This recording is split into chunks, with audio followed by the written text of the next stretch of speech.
dear beloved, Boss Mike, Cervera.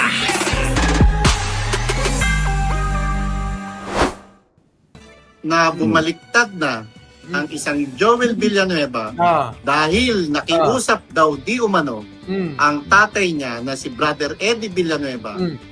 Nakuha nyo mga kababayan, yung mga banat nila, hindi sila sigurado. Kaya ginagamitan ng di umano. Pero ang punto ko rito, dahil hindi na nila kakampi, tulad ng kay Banat Bay, hindi na nila kakampi si Villanueva, eto na ngayon. Babanatan nila. Babanatan na nila mga kababayan eh. O, paanoorin nyo. Pasok! Kung totoo nga na bumaliktad na ang isang Joel Villanueva dahil nakiusap daw di umano ang tatay niya na si Brother Eddie Villanueva di umano kay Lisa Araneta Marcos, eh, paano pa ang kasagraduhan ng Jesus is Lord? Kita nyo? Ito ba ang pulso ng... Nakita nyo mga kababayan ko? Paano na daw ang kasagraduhan ng GIL? Oh, mga taga-GIL! Tignan nyo ngayon ang mga dati nyong kakampi! Oh, Joel Villanueva! Brother Eddie! Yung mga dati nyong kakampi, na puring-puri kayo, halos dilaan pati puwet nyo. Ngayon, dinadamay na pati inyong mga kuto. Nakuha nyo, mga kababayan? Nakuha nyo? Oh. Damay-damay na! Pero mo, idamay mo yung, yung pati reliyon, kundi ka ba naman tangang matanda ka? Basta DDS talaga, mga kababayan, tanga. Oh, ayan, oh. Oh. Jesus is Lord. Eh, paano ang tatay niya na si Brother Eddie Villanueva di umano kay Lisa Araneta Marcos? Eh, paano pa ang kasagraduhan ng Jesus is Lord? Ito ba ang pulso ng Jesus is Lord? Kita nyo mga kababayan ko? Dinamay na nila mga kababayan, ano? Ganyan ang mga DDS. Oo. Mga bobo tanga.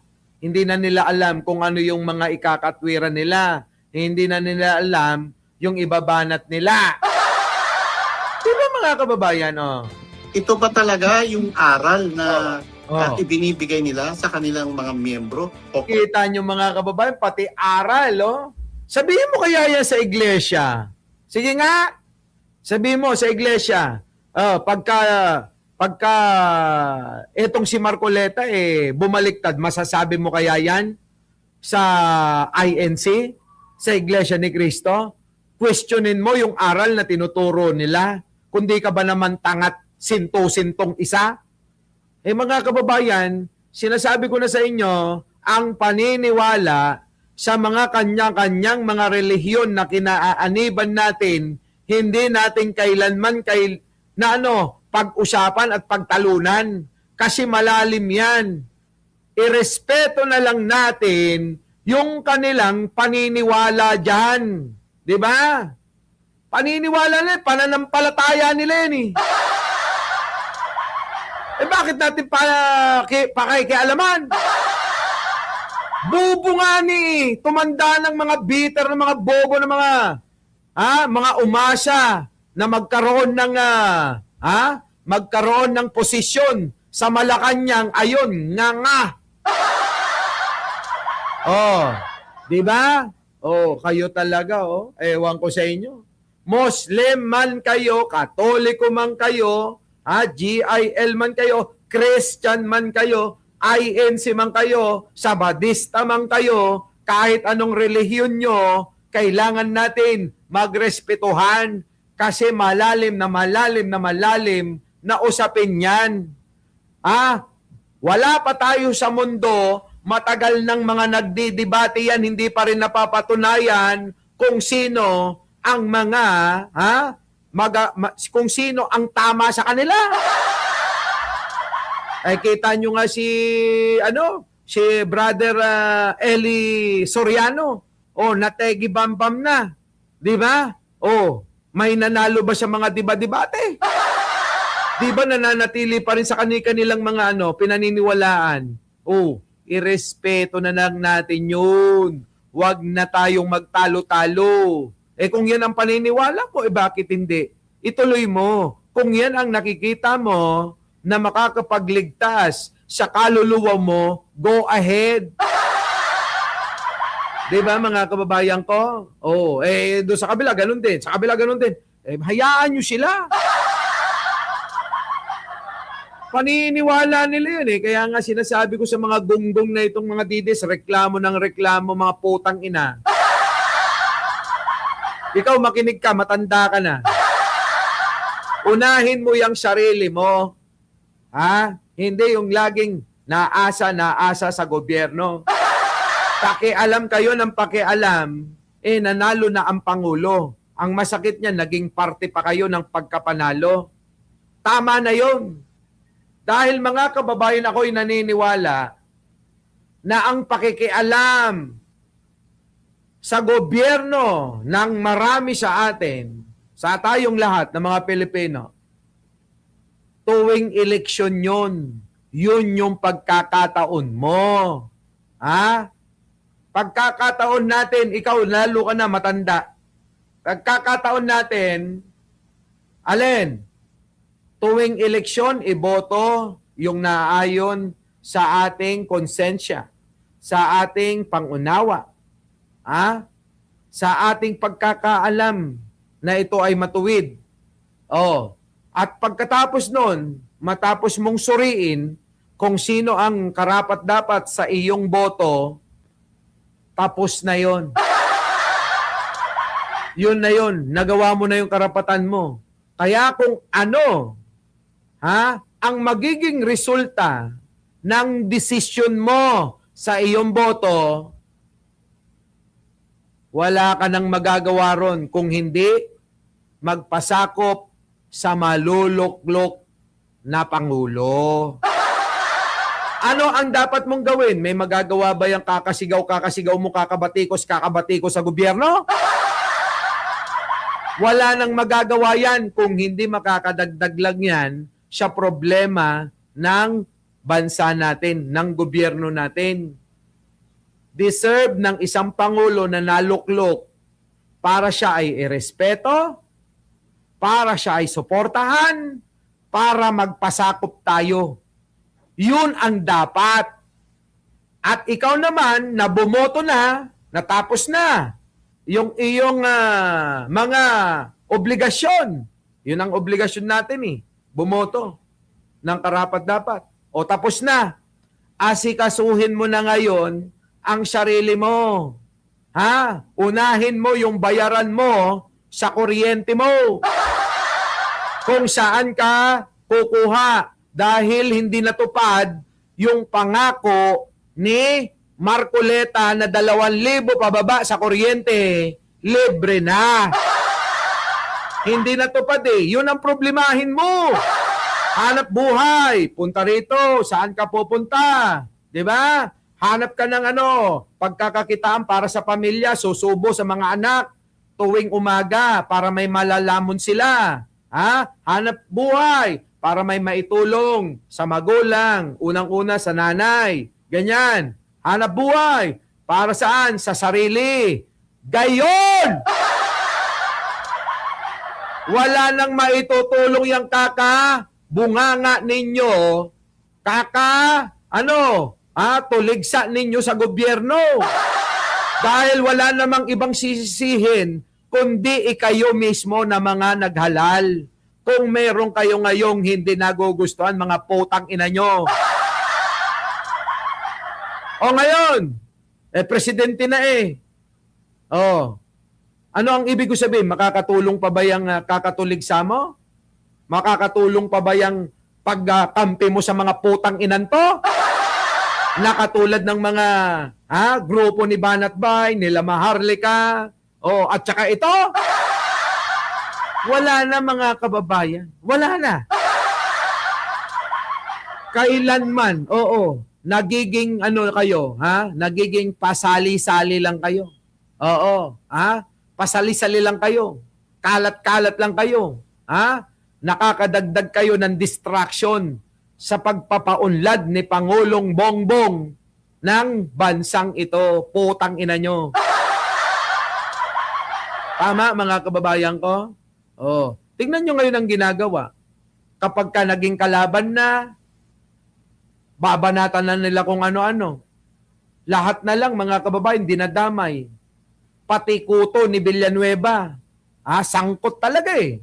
Oh, pati ipis, daga, pusa, aso. Saan? Sa bahay nila, dinadamay nyo. Lahat, mga kababayan. Oh, wala tayong ibang gagawin. Maniwala kayo. Kahit man nung panahon ni Digong, kahit ayaw ko man noon, hindi ako nagsasalita laban sa kanya. Bakit? Pangatawanan natin. Siya na ang Pangulo, siya na niluklok ng tao eh. Kahit na pinagpapatay na yung mga tao noon, anong magagawa mo? 'Di ba? Yun yung diskarte niya. Yun yung alam niyang gawin para makapagnakaw ng pera. Oh, anong magagawa nyo? Oh, 'di ba? Adabay, tiisin mo. Ibinoto mo eh. Niluklok nyo eh. Oh, nadamay kami. Nagsalita ba kami? Hindi. Sa pagnanakaw ng mga Duterte noon, anong magagawa natin? Ginusto nyo yan eh. Kayong mayoryang Pilipino. O anong magagawa namin? Wala. Kasi nire-respeto namin ang kagustuhan ng mas nakakaraming Pilipino. Tiisin natin. 'Di ba? Itawid natin. Oh. Kayo, wala kayong ginawa kundi kontra ng kontra sa gobyerno, mga potang ina nyo. Kahit nakaayos-ayos ng ginagawa ng gobyerno, sige pa rin kayo na sige. Kita nyo mga kababayan ang ginagawa ng gobyerno ni Pangulong Bongbong. Alam ba nila, mga kababayan, kung ano ang ginagawa ng Pangulong Bongbong? Oh, ayan mga kababayan ko, tingnan nyo. Ito, pasok! Tigil si Pangulong Marcos na tulungan ang lungsod ng Maynila. Tayo ngayon ay nagkikita-kita, nagkakasama-sama, dala ng panibagong tulong ng Office of the President through the leadership of President Bongbong Marcos. Kita nyo? Ayan ba yung ayaw ninyo? Putang ina, si Digong hindi nagawa yan. Maraming mga hindi nagawa, di ba Marites Musni? Maraming hindi nagawa. Miss Au, Tita Ning. Sino? Si Digong na nagagawa ngayon ni Pangulong Bongbong Marcos. Tapos ang ginagawa nyo, sinisiraan ninyo mga putang ina nyo. Si Isko nga, di ba binabanatan nyo rin? Bakit?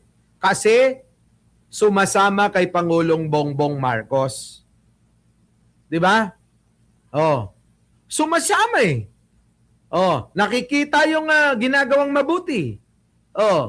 Nakapagkukumpara si Sara, bukod sa tamad na, bobo pa. Diba? Hindi naman kasalanan na maging bobo ka eh. Sa totoo lang. Hindi kasalanan ni Sara na naging bobo siya. Pero yung tamad ka, nagnanakaw ka, kasalanan mo yan, putang ina ka, Sara. Tama, mga kababayan? Hindi kasalanan na maging bobo. Kaya nating tanggapin yun. Dahil kitang-kita naman sa kanyang kinikilos. Bobo. Matatanggap natin yun. Diba? Densoy Sacote. Na nanonood sa Valenzuela. Pero, ang hindi natin matanggap, yung pandurugas at yung kanyang katamaran. Diba? Tamad ka na, nandudugas ka pa, putang ina ka.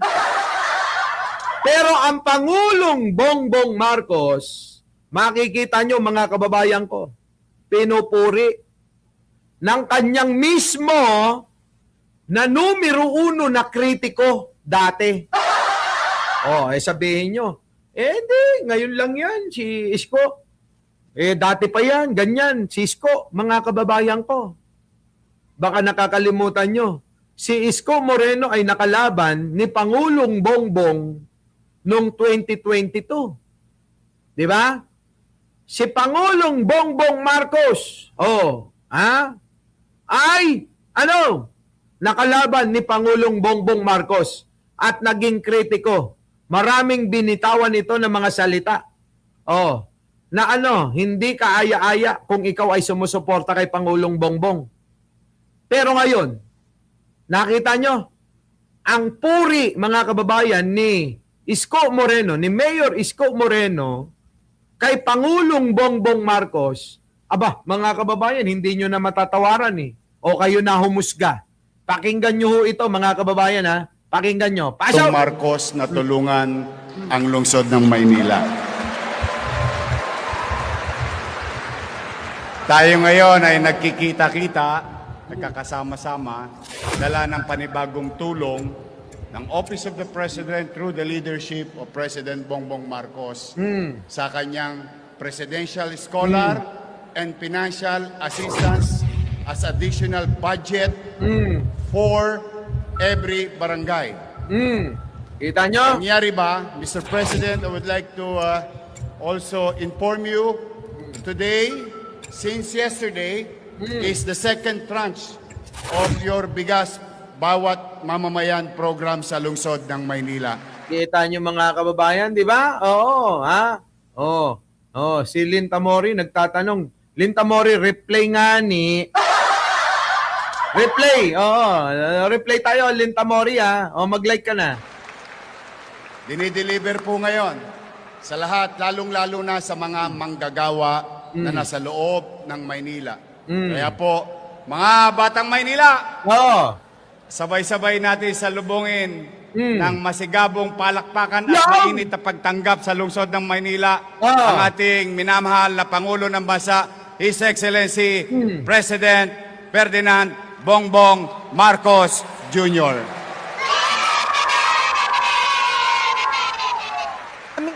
Kita nyo, mga kababayan ko, yan ba yung ayaw ninyo? O di ba naman kayo mga gunggong talaga? Yung tao na naghahanap buhay, nagtatrabaho, para sa atin, mga kababayan, yan ang ayaw ninyo. Kaya, mga kababayan, yung mga ganitong tao, itong mga mapanirang to, yan. Pulso ng Jesus is Lord. Kita nyo? Ito ba talaga yung aral na ibinibigay nila sa kanilang mga miyembro o kongregasyon? Na kailangan yung kalinisan, kailangan yung kabutihan at hindi dapat tayo manaig o magpatalo sa mga demonyo. Kita. Tangin ang hirap ng mga DDS, kalaban nila, sarili nila Ang hirap maging DDS. Kasi, ang kalaban nila, sarili nila. Utik na yung mga kababayan, kalaban nila, sarili nila wag daw magpapatinag sa demonyo. Yan daw ba ang turo? Parang sinasabi, mga kababayan, kapag ka ikaw ay kaanib ng Jesus is Lord, ikaw ay kaanib ng mga namumunong demonyo. Ganun ang ibig sabihin nitong mga manananggol ngayon ng mga Duterte. Kung ikaw ay kaanib ng GIL, dahil hindi ka na hindi ka na nila kakampi, ikaw ay panig na sa demonyo. Nakita nyo, mga kababayan ko, sa mga GIL, wala pa namang kasiguraduhan, di ba? Na yung Joel Villanueva talagang lilipat na bukas.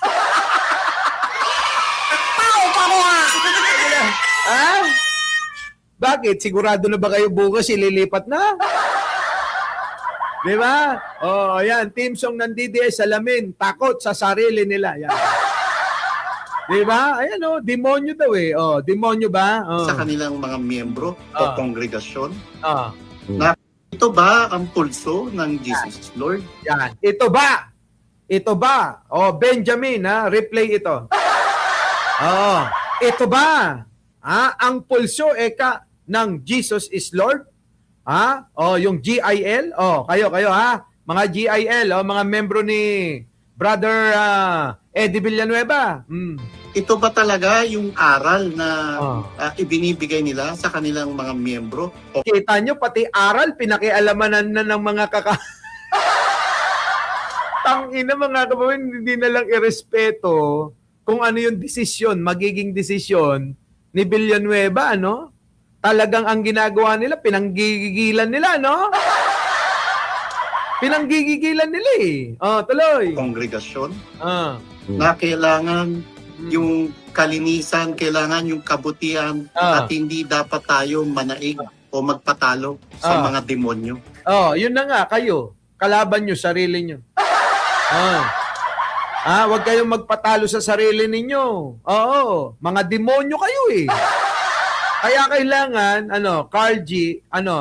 Tolentino, Infinity, Crisanto Salazar, Nick Candido, kalabanin mo yung sarili mo. Sapukin mo yung sarili mo. Sampalin mo yung sarili mo.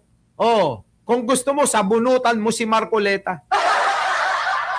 Sa ating kapaligiran o pamahalaan. Sana mali. Sana hindi pa bumabaliktad ang Joel Villanueva. Pero kapag ka bumaliktad na, tingnan mo. lalo lang tayong kawawa. Kala ko lalo mong babanatan eh. Hindi pa. Eto mga kababayan may pet sabis. Pakinggan nyo yung sasabihin ko Iris Ledesma. Makinig kayo, Ermac. Sa akin, hindi ka pa pala sigurado na bumabaliktad, binabanatan mo na. Question mo na yung buong pagkatao. Nilubog mo na sa kumunoy. Diba? Hindi ka pa pala sigurado kung babaliktad bukas. Diba?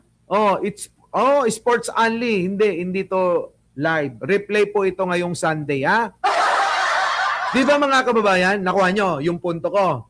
Hindi pa sila sigurado kung sila kung si Joel Villanueva ay babaliktad bukas, binanat-banatan mo na eh. Binira mo na ng binira pati mga reliyon nila eh. Binira mo na pati pagkatao nung ama na founder ng GIL. Binira nyo na eh. Di ba? Binanat-banatan nyo na eh. Tapos sasabihin mo, kung babaliktad na sa Monday kung totoo. Aray ko! Basta mga DDS talaga, mga bobo, Di ba? Janet B, Di ba? Shout out, yan, shout out na sa iyo, Janet B. Andong, shout out sa iyo. Nakaw! Kayo, Freda Summers, Arlana, Mendras, wala mga bobo talaga ito eh. Lalo lamang pong maaapi yung mga kababayan natin may hirap. Kita nyo mga kababayan, lalo daw maapit. Tangina nyo. Idinadamay nyo kasi yung mga tao, yung mga walang kinalaman sa mga pinaglalaban nyo na pansarili nyo lang naman. Aminin mo na tanga, hindi ka nagkaroon ng posisyon. Kaya galit na galit ka. Tapos yung kasama mo na si Pam, sinibak pa. Kaya sila nagagalit. Bitterness.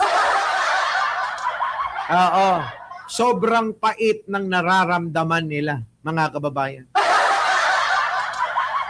Di ba? Tokininam. Yon, mga kababayan, grabe. Our beloved Boss Mike!